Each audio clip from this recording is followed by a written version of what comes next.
पतञ्जलये नमः। योगेन चित्तस्य पदेन वाचां मलं शरीरस्य च वैद्यकेन योपाकरोत्तं प्रवरं मुनीनां पतञ्जलिं प्राञ्जलिरानतोऽस्मि। आबाहुपुरुषाकारं शङ्खचक्रासिधारिणं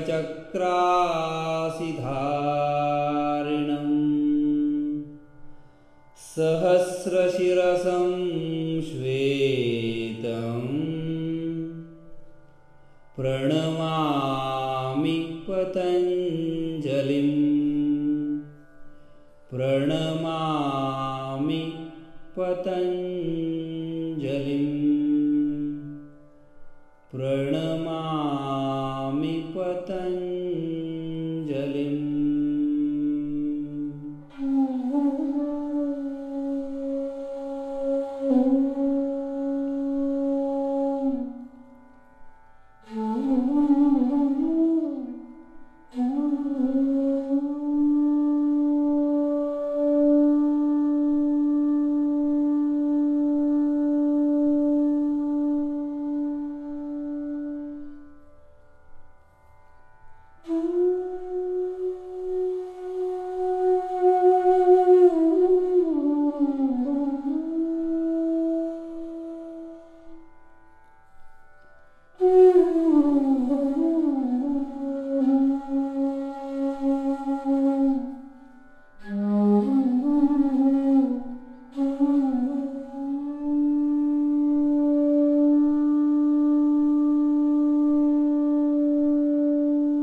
Going to this new terminology, it is called as kshana.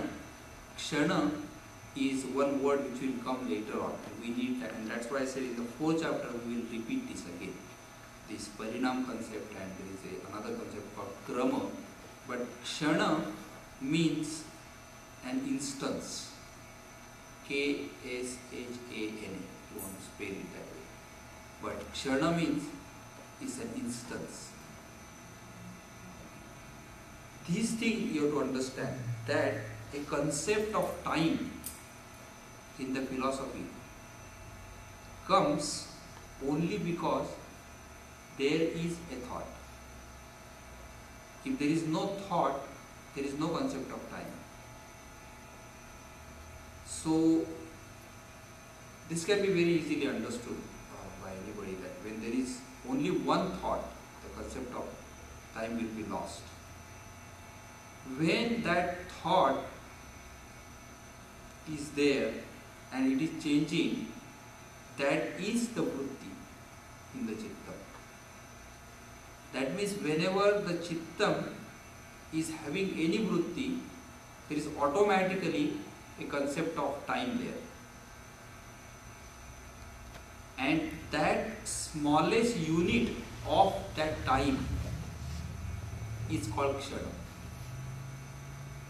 And the kshana is because of the vritti, and because of that is automatically can be considered as a smallest unit related to the vritti of chittam. That means chittam is fluctuating or modifying.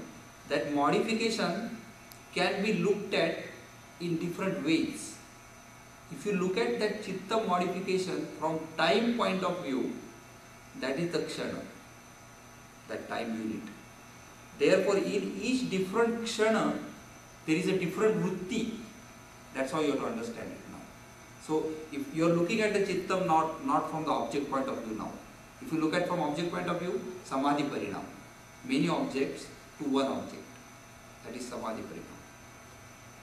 If chittam is fluctuating from one to another too much, and it is less fluctuating, that is nirodha parinam.